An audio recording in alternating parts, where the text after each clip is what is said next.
Hello and welcome to the dynamic science lectures. और classical mechanics की इस lecture series में आज हम पढ़ने जा रहे हैं जनरेटिंग फंक्शन। हम पढ़ेंगे generating function for canonical transformation. ठीक है, और हम बिल्कुल वहीं से शुरू करेंगे जहाँ से हमने पिछले लेक्चर पे छोड़ा था। ठीक है, तो अगर ये देखो, मैं क्लियर कर देता हूँ, ये लेक्चर देखने से पहले आपको पिछला लेक्चर देखना बहुत ज़रूरी है। ठीक है, तो वो आप प्लेलिस्ट में जाके देख सकते हैं। तो पिछले लेक्चर में हमने बात किया था कि अगर हम कोई one set of coordinate and momenta लेते हैं, लेट्स से हमने क्या लिया था, स्मॉल क्यू के एंड पी के। किसी सिस्टम के मोशन को डिफाइन करने के लिए आपको ये कोऑर्डिनेट और मोमेंटा चाहिए। ठीक है, तो हम किसी सिस्टम के मोशन को इस तरह से डिफाइन करते हैं। अब कई बार प्रॉब्लम ऐसी होती है कि आपको one set of coordinate momenta से another set of coordinate momenta में क्या करना पड़ता है, ट्रांसफॉर्मेशन करना पड़ता है। तो इसको आप किसमें ट्रांसफॉर्म करोगे, अनदर सेट ऑफ, तो हमने उसको बोला था कैपिटल क्यू के और कैपिटल पी के। ठीक है, उसके अंदर आप ट्रांसफॉर्मेशन करते हो। फिर उसके बाद हमने क्या देखा कि कंडीशंस देखी थी कुछ। ठीक है, कि ना आप इस सेट ऑफ कोऑर्डिनेट मोमेंटा में आपका जो लैग्रांजियन था वो एल था, हैमिल्टोनियन एच था। इस केस में आपका लैग्रांजियन एल प्राइम और हैमिल्टोनियन एच प्राइम हो गया। ठीक है, लेकिन एक चीज़ जो इनवेरिएंट रहती है वो क्या है कि आपका जो इक्वेशन ऑफ मोशन है, ठीक है, वो चाहे इन कोऑर्डिनेट्स में हो या फिर इन कोऑर्डिनेट्स में हो, वो चेंज नहीं होना चाहिए। और जो इक्वेशन ऑफ मोशन है वो कहाँ से निकालते हैं हम, हैमिल्टन्स प्रिंसिपल से निकालते हैं, जो आपका ये होता है small variation of from time t1 to t2 L dt should be 0।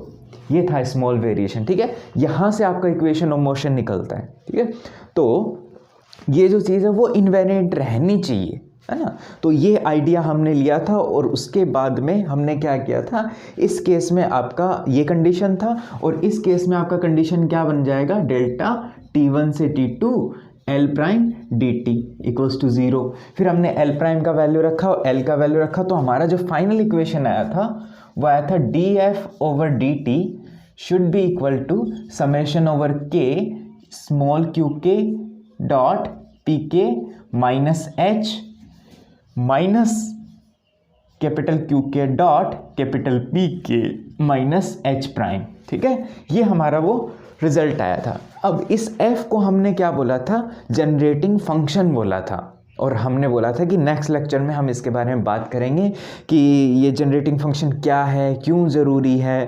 ठीक है, इस तरह से, और किस किस तरह का हो सकता है, क्या क्या स्पेशल केसेस हो सकते हैं, वो हम इस लेक्चर में डिस्कस करेंगे। ऑलराइट, तो हम यहाँ से शुरू करेंगे। ओके, अब देखो फॉर सिंप्लिसिटी, अब यहाँ पर देखो ये जो पीके है और ये जो पीके है, इनमें आपको बार बार कन्फ्यूजन होगा, समझ रहे हो ना। ये स्मॉल और ये कैपिटल, ज़्यादा कुछ फ़र्क नहीं दिखेगा। तो इसके लिए क्या कर रहे हैं कि ये जो क्यूके कैपिटल क्यूके है, इसको हम लिखेंगे क्यूके प्राइम। ठीक है, और इसको हम लिखेंगे पीके प्राइम। समझ गए, इस कैपिटल क्यूके को ही क्यूके प्राइम लिखे, कैपिटल पीके को पीके प्राइम लिखा है, ताकि क्या नहीं हो, कंफ्यूजन क्रिएट नहीं हो। राइट, अब मेरी बात सुनो, हमने लास्ट लेक्चर में जो लास्ट बात डिस्कस की थी वो क्या की थी कि ये जो फंक्शन f है वो 4n+1 वेरिएबल का फंक्शन है, इसके अंदर कोई दिक्कत नहीं होनी चाहिए। अब देखो ये जो f है, जनरेटिंग फंक्शन है, वो कितने तरह का हो सकता है, वो 4 तरह का हो सकता है। जिसके अंदर मैं बात करूं तो पहला आपका हो सकता है f which is the function of Q K prime, जो कैपिटल क्यूके है, और t, ये फंक्शन हो सकता है। ठीक है, ऑलराइट। और ये जो सेकंड है वो क्या है, f सेकंड क्या हो सकता है कि ये कैपिटल ये क्यूके ही रहे और ये जो क्यूके प्राइम है इसकी जगह क्या आ जाए, पीके प्राइम आ जाए। ठीक है, और t, 2 तरह के हो गए। जो थर्ड केस है वो क्या हो सकता है कि आपका f किसका फंक्शन हो, अब की बार किसका फंक्शन हो, पीके का और क्यूके प्राइम का फंक्शन हो जाए, और t का। फिर उसके बाद जो फोर्थ है वो क्या हो, f should be the function of किसका, पीके प्राइम और t। ये आपके 4 केसेस हो सकते हैं, है ना, आपके 2 आप इंटरचेंज कर रहे हो, है ना, तो आपके 4 अलग अलग तरह के केस हो सकते हैं। हम हर एक केस की बात करेंगे, बिल्कुल डिटेल में बात करेंगे। तो जो पहला केस है, मैं केस 1 लेके चलूँ, जिसके अंदर आपका जनरेटिंग फंक्शन किस तरह का हो, डिपेंड करे क्यूके प्राइम और टी के ऊपर, है ना। इस केस में अब देखो, अगर मैं बात करूं, ये फंक्शन है, इसका अगर मैं टाइम डेरिवेटिव लेता हूं तो देखो, मैं ले लेता हूं df/dt, इसी का, इसको मैं f1 बोल देता हूं, f2, f3, f4, तो ये f1 हो गया। तो df1/dt, तो यहां से वैल्यू क्या आ जाएगा, summation over k del f1/del qk, ठीक है, क्योंकि के रिस्पेक्ट में डेरिवेटिव इनटू dqk/dt, तो क्या बन जाएगा, qk डॉट, ठीक है, इतना बात हुआ। प्लस में क्या आएगा मेरे पास, डेल f1 अपॉन में वैल्यू आ जाएगी डेल qk प्राइम, है ना, इनटू में qk प्राइम का dot dqk prime over dt, plus में क्या आएगा, डेल f1/del t। इसके अंदर कोई दिक्कत होनी नहीं चाहिए। तो अगर मैं इसको इक्वेशन 1 बोलूँ, इसको मैं इक्वेशन 2 बोल दूँ। अब हम क्या करते हैं कि इसको मैं f1 बोल के चल के मानता हूँ, ठीक है, इसको मैं f1 बोल देता हूँ लेटर से। तो अब इस इक्वेशन 2 में 1 में से 2 को सब्ट्रैक्ट कर देते हैं, चलो ठीक है, 1 में से 2 को सब्ट्रैक्ट कर देते हैं, तो 1 - 2। अगर मैं ये काम करूँ तो इसमें से ये सब्ट्रैक्ट करेंगे तो क्या आएगा, 0। इधर देखो, यहाँ पर ये जो qk डॉट है, ये जो qk डॉट है वो कॉमन आ जाएगा इन दोनों में से, और क्या आएगा, 1 में से 2 करें तो pk क्या आएगा, summation over k pk minus ये आ जाएगा माइनस में del f1/del qk into common क्या आ जाएगा हमारे पास, qk डॉट, कोई दिक्कत नहीं, प्लस में समेशन ओवर k। अब देखो, ये जो सेकंड टर्म है qk प्राइम डॉट, तो यहाँ पर qk प्राइम ये है ना, ये जब इसमें से सब्ट्रैक्ट होगा, ये माइनस का ऑलरेडी, ये भी माइनस का, तो बाहर में क्या ले लेता हूँ, माइनस ले लेता हूँ। ओके, इसको मैं रीअरेंज कर देता हूँ, देखो ये प्राइम लिख देते हैं, चलो, है ना, ताकि कन्फ्यूजन क्रिएट ना हो, qk prime dot into pk prime, ठीक है। अब देखो ये नेगेटिव में है, तो यहाँ पर कॉमन क्या आएगा, ये आएगा, तो मेरे पास क्या आ जाएगा, value pk prime which is the negative sign, minus sign बाहर है, प्लस में क्या आ जाएगा, del f1/del qk prime into में वैल्यू क्या आ जाएगा, qk डॉट प्राइम, ठीक है। अब देखो यहाँ पर क्या आ रहा है, हमें 1 - 2 करना है, तो h प्राइम प्लस का है, कोई दिक्कत नहीं है, और जो h है वो माइनस का है, माइनस h, और ये भी माइनस का आ जाएगा, माइनस डेल f1/del t।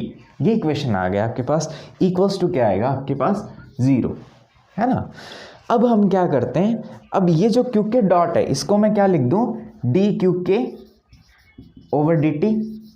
और ये जो dqk प्राइम है, इसको क्या लिख दें, dqk प्राइम/dt। अब क्या कर दूँ, पूरे इक्वेशन को मैं dt से मल्टीप्लाई कर देता हूँ, तो अगर मैं dt से मल्टीप्लाई करूँगा तो क्या आएगा मेरे पास, summation over k pk minus del f1 over value आ गई qk इनटू वैल्यू आ जाएगी dqk, आ गया, माइनस में summation over k pk prime, plus में वैल्यू आ गई del f1/del qk prime, into में वैल्यू आ जाएगी dqk प्राइम, ठीक है, dt कैंसिल हो गया, प्लस में क्या आ जाएगा, h prime minus h minus del f1/del t, into में वैल्यू आ जाएगी dt शुड बी 0। अब देखो सुनो, ये जो qk है, qk प्राइम है और t है, ये क्या हो, इंडिपेंडेंट वेरिएबल हो, समझ रहे हो, ये वेरिएबल qk प्राइम और t इंडिपेंडेंट वेरिएबल हो, तो क्या होगा, ये इंडिविजुअली इक्वल टू 0 होंगे ना, समझ रहे हो, इंडिपेंडेंट होंगे तो इंडिविजुअली इक्वल टू 0 होंगे। तो अब अगर ये इक्वल्स टू 0 होगा तो हमारे पास वैल्यू क्या आएगी, कि जो pk का वैल्यू है वो आएगा डेल f1/del qk, आएगा कि नहीं आएगा बताओ। फिर ये इक्वल्स टू 0 आएगा तो मेरे पास वैल्यू क्या आ जाएगा, pk prime equals to del f1/del qk prime with negative sign, ठीक है, और यहाँ से वैल्यू क्या आ जाएगा, del f1/del t equals to h prime minus h। अब मेरी बात सुनो, जब इस इक्वेशन को सॉल्व करते हैं, ठीक है, ये जो इक्वेशन आ रहा है इसको मैं बोल देता हूँ 2 तक आ गया, ये 3, ये 4, ठीक है। अगर इक्वेशन 3 को सॉल्व करते हैं तो हमारे पास आता है क्यू के, 1 minute, Q k prime, sorry, Q k prime equals to Q k prime is the function of Q के, पी के और टी। यहाँ पर अगर मैं इसको अगर सॉल्व करेंगे तो हमारे पास वैल्यू आ जाएगा पी के प्राइम इक्वल्स टू पी के prime is the function of Q के, पी के और टी। अब आपके मन में ये आ रहा होगा कि ये कैसे आया, तो इसके लिए सुनो, जब आप कोई फंक्शन f1 कंसीडर करोगे, ठीक है, f1 कोई फंक्शन कंसीडर करोगे और उसका आप qk के रिस्पेक्ट में डेरिवेटिव करोगे, f1 किसके ऊपर डिपेंड कर रहा है, देखो qk प्राइम और t, ठीक है, तो इसका आप qk के रिस्पेक्ट में डेरिवेटिव करोगे तो कहीं ना कहीं आपके पास qk प्राइम आएगा। तो वो जो qk प्राइम का वैल्यू आप निकालोगे वो किस किस का फंक्शन होगा, qk, pk और t का फंक्शन होगा, ठीक है। ये आप ऐसे नहीं समझोगे, जब हम एग्जाम्पल लेके ये सारा काम करेंगे ना, जब हम हार्मोनिक ऑसिलेटर का एग्जाम्पल लेंगे नेक्स्ट लेक्चर में, तब आपको ये चीज़ क्लियर हो जाएगी। तो अगर ये चीज़ क्लियर करनी तो नेक्स्ट लेक्चर जरूर देखें, ठीक है। और वैसे ही आप इसको सोल्व करेंगे तो ये चीज़ आएगी, ओके, ये आपको एग्जाम्पल से क्लियर होगा।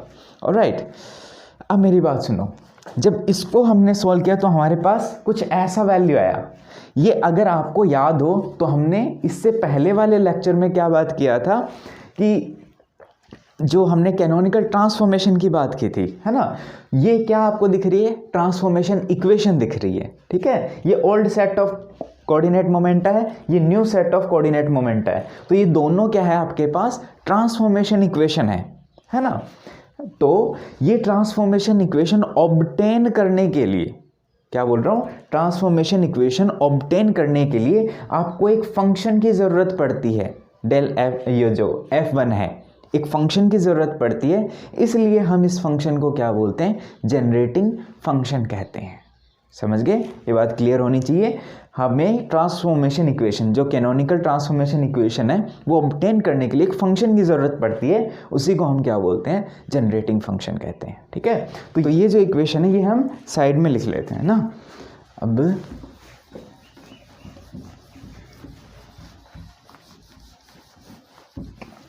ऑलराइट, क्योंकि ये हमारे दोबारा काम आने वाली है, तो क्या क्या वैल्यू आया हमारे पास, जो पी के है उसका वैल्यू आया हमारे पास del f1 over del qk, है ना, और जो pk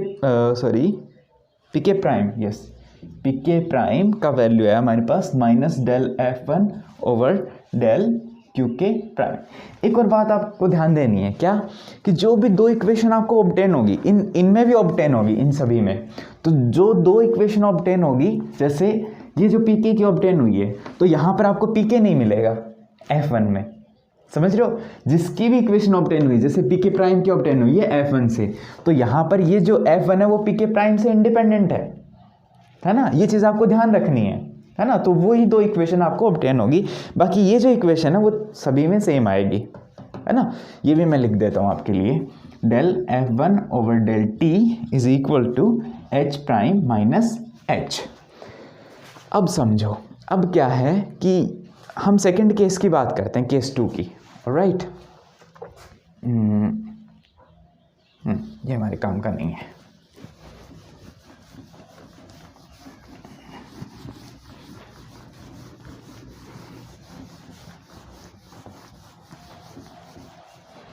अब देखो, अगर केस 2 की बात करें तो यहाँ पर मेरे पास क्या है, f2 which is the function of qk, pk prime और t। अब जब इससे हम इक्वेशंस निकालेंगे तब आपको क्लियर हो जाएगा कि हमने जो लीजेंड्रे ट्रांसफॉर्मेशन पढ़ा था पिछले लेक्चर में, लीजेंड्रे ट्रांसफॉर्मेशन वो क्यों पढ़ा था, ठीक है। अब देखो मैं आपको रिकॉल करवा देता हूँ, वहाँ पर हमने क्या लिया था, कोई एक फंक्शन f लिया था, है ना, वो किसका फंक्शन था, x और y का। तब हमने क्या बोला था कि हम क्या करना चाहते हैं, इस x y को हम एक न्यू सेट ऑफ कोऑर्डिनेट में कन्वर्ट करना चाहते हैं, जो किसका फंक्शन हो, u और v का, ठीक है। और उसके लिए हमने क्या बोला था कि सच दैट ये जो u है हमारा फंक्शन है, ये u से तो इंडिपेंडेंट हो और x के ऊपर क्या कर रहा हूँ, डिपेंडेंट कर रहा हूँ। फिर उसके बाद हमने एक f प्राइम माना था, वो क्या था, f माइनस यू एक्स। ठीक है, ये जो यहाँ पर देखो f u से इंडिपेंडेंट है और x के ऊपर डिपेंड कर रहा है f, है ना। तो आपका ये जो f प्राइम है वो किसका फंक्शन आएगा, v और y का। ठीक है, सॉरी u और y का फंक्शन आएगा f प्राइम। और यहाँ से आपका जो u का जो वैल्यू था, है ना, यहाँ से अगर मैं f df निकालूं तो मेरे पास वैल्यू क्या आया था, del f over del x dx plus में del f over del y dy। तो ये जो del f over del x है इसको हमने क्या बोला था, u बोला था। तो u equals to del f over del x। इसी आइडिया को हम यहाँ पर यूज़ करेंगे, है ना। तो अगर मैं इस f प्राइम को क्या मान लूँ, f2 मान लूँ, तो f प्राइम क्या है, f2 किस किस का फंक्शन है, क्यूब के, पी के प्राइम और t का। और जो f है, f वो किस किस का वो क्या मान लूँ मैं, f1 को कह दूँ, ये जो f1 है, तो f1 क्या हो जाएगा आपका, function of Q k prime और t। ठीक है, f1 आपका इन तीन वेरिएबल का फंक्शन। अब ध्यान से सुनो, इस इक्वेशन के एनालॉगस इक्वेशन हमारे पास कौन सी है, इस इक्वेशन के एनालॉगस हमारे पास इक्वेशन ये है, समझ रहे हो, मैं बताऊंगा कैसे। तो अब देखो यहाँ पर अगर मैं, ये है आपका u equals to del f over del x, ये है, तो मैं इस इक्वेशन के एनालॉगस इक्वेशन को ये बता दूँ, पी के prime equals to minus del f1 over del Q k prime. ठीक है, अगर ये मानूँ तो मेरे पास u का वैल्यू क्या आएगा, पी के प्राइम आएगा, माइनस का पी के प्राइम, यहाँ माइनस साइन है, यहाँ प्लस का है, और जो x है उसका वैल्यू क्या आएगा मेरे पास, वो आएगा क्यू के प्राइम, ये वैल्यू आएगा नॉट इक्वल। ओके, है ना। अब देखो ये हमने क्यों बोला, यहाँ से ध्यान दो, हमने जब ये ट्रांसफॉर्मेशन किया था तब हमने क्या बोला कि ये जो f है वो किससे इंडिपेंडेंट है, u से इंडिपेंडेंट है और x के ऊपर डिपेंड कर रहा है। तब हमने f प्राइम को इस तरह से लिखा था, f माइनस यू एक्स, इस तरह से लिखा था।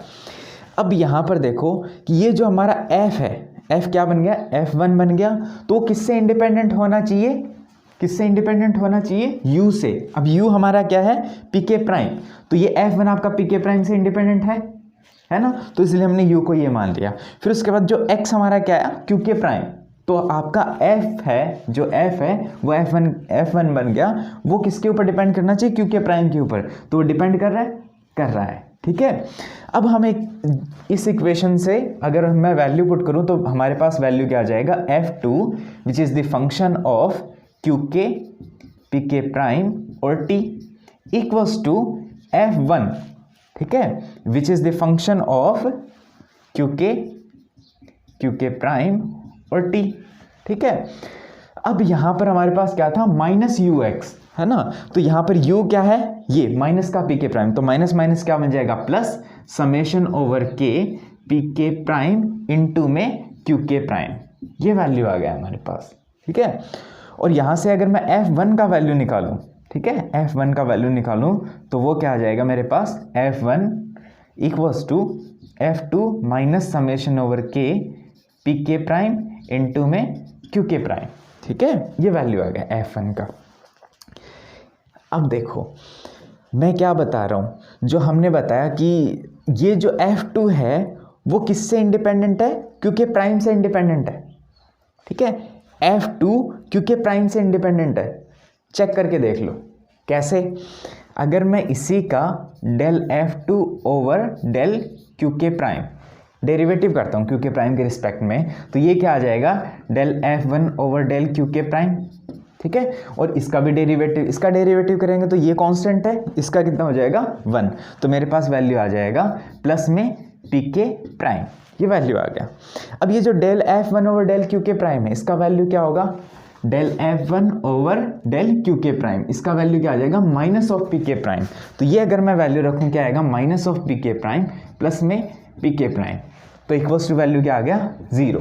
अब यहाँ से आप क्या कह सकते हो कि जो आपका f2 है वो किससे इंडिपेंडेंट हो गया, आपका क्यू के प्राइम से इंडिपेंडेंट हो गया। वही तो हम चाहते थे, है ना। जो आपका फाइनल जो फंक्शन आए f प्राइम वो किससे इंडिपेंडेंट हो, x से इंडिपेंडेंट हो, है ना, और f किसके ऊपर डिपेंड करे, x के ऊपर डिपेंड करे, है ना, ये बात क्लियर होनी चाहिए। अब मैं इस f1 का वैल्यू अगर मैं यहाँ पर रखता हूँ, ठीक है, इस इक्वेशन में रखता हूँ f1 का वैल्यू, तो क्या आएगा मेरे पास, देखो यहाँ से इसको मैं बोल देता हूँ, लेट अस से कोई भी इक्वेशन बोल देते हैं हम, 6 बोल देते हैं, है ना। तो put equation 6 in 1, put 6 in 1, अगर पुट करते हैं तो इसका आपको टाइम डेरिवेटिव करना पड़ेगा, तो क्या आएगा आपके पास df2 ओवर dt, ये आ गया यहाँ से, है ना, माइनस में ये आपको u इंटू वी से करना पड़ेगा, क्या आएगा summation over k pk prime dot into q k prime, minus का summation over k pk prime Q k prime dot, ठीक है, इतना आ गया, ये हमने डेरिवेटिव कर दिया, इक्वल्स टू ये वैल्यू आ गया आपके पास, क्या आ गया समेशन ओवर k इंटू में क्यू के dot p k minus H, ठीक है, माइनस का क्या आ गया आपके पास Q k prime dot p के प्राइम माइनस एच प्राइम, ठीक है। अब यहाँ से देखो जो कैंसिल हो रहा है वो कैंसिल कर दो, तो ये आपका नेगेटिव का आ रहा है minus Q k prime dot p के प्राइम, यहाँ Q k prime dot p के प्राइम ये भी नेगेटिव का है, तो ये इससे कैंसिल हो जाएगा, हो गया। अब आपके पास वैल्यू और कोई कैंसिल नहीं हो रहा, है ना, और कोई कैंसिल नहीं हो रहा। अब हमारे पास वैल्यू क्या आएगा, देखो यहाँ से मैं वैल्यू निकाल दूँ df2 ओवर dt का, ठीक है, वो वैल्यू क्या आ जाएगा आपके पास समेशन ओवर k, यह आ गया आपके पास P k dot prime Q k prime, plus में वैल्यू आ गया समेशन ओवर के क्यू के dot p k minus H, या फिर प्लस में एच प्राइम माइनस एच, ठीक है, प्लस में एच प्राइम माइनस में एच, ये वैल्यू आ गया, इसको मैं बोल देता हूँ इक्वेशन नंबर 7, ठीक है। इतनी बात हुई।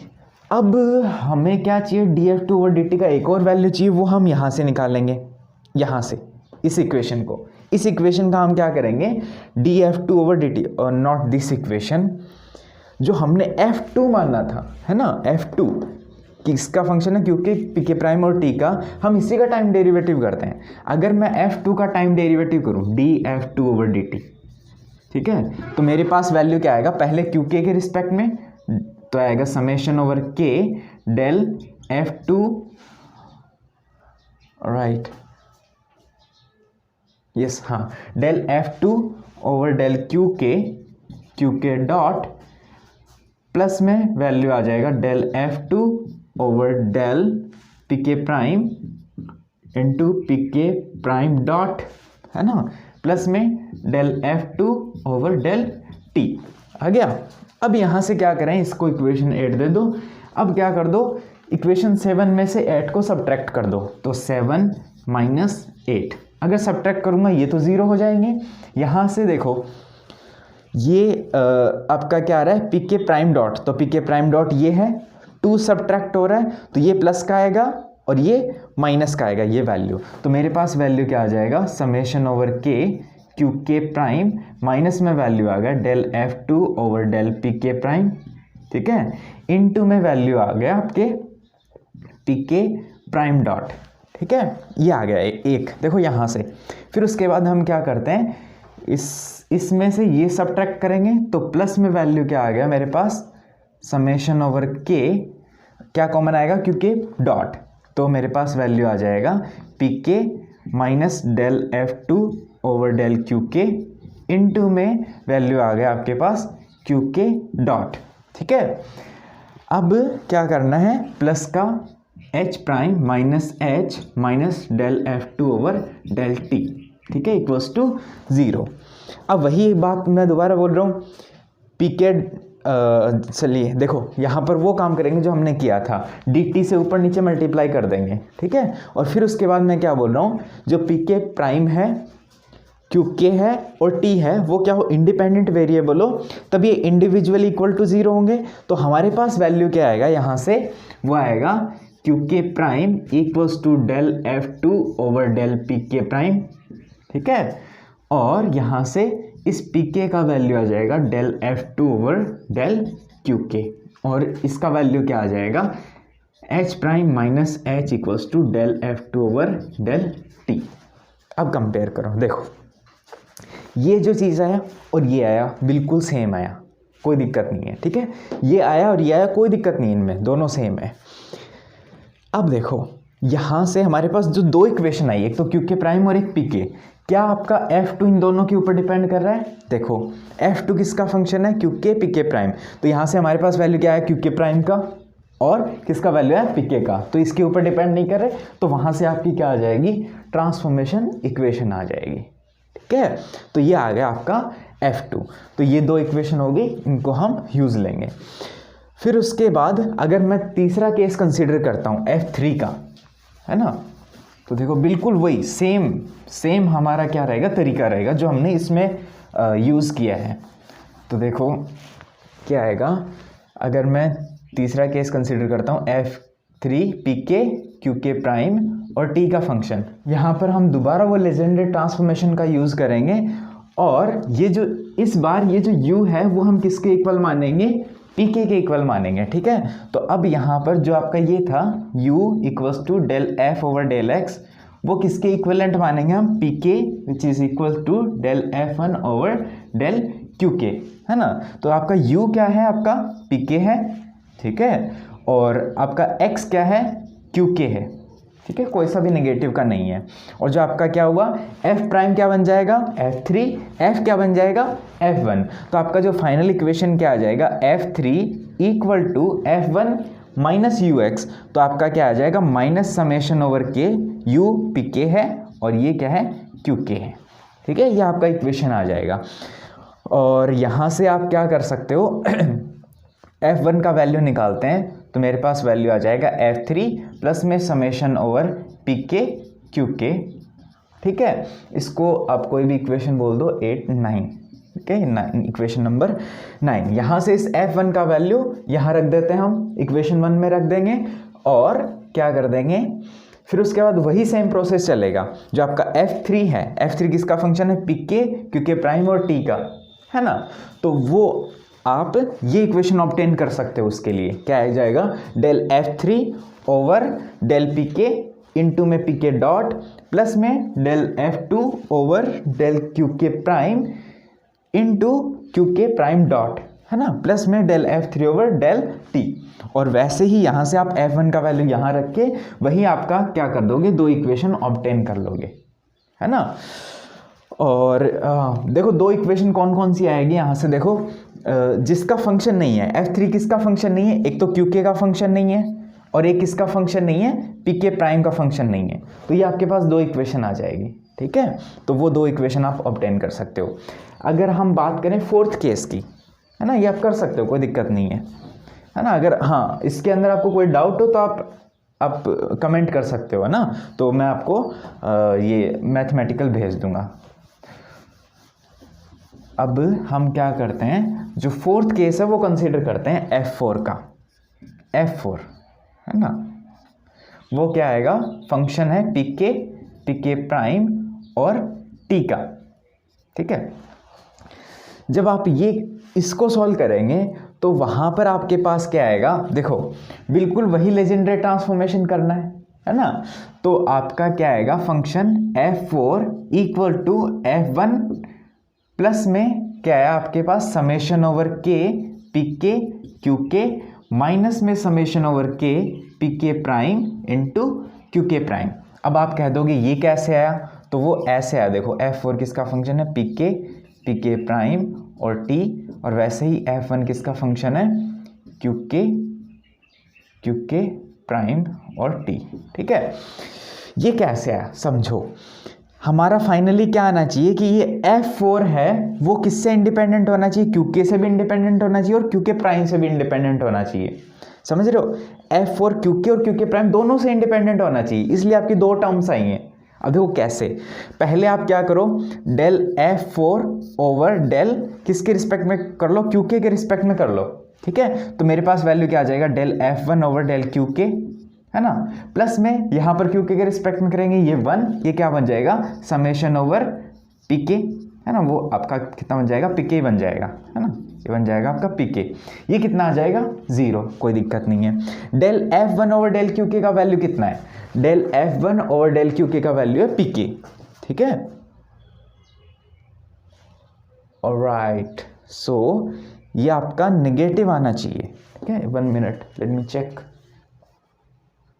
F1, हाँ ये नेगेटिव आना चाहिए आपका, ये आपका नेगेटिव आना चाहिए, ये आपका पॉजिटिव आना चाहिए, है ना। सॉरी फॉर इनकन्वीनियंस, है ना।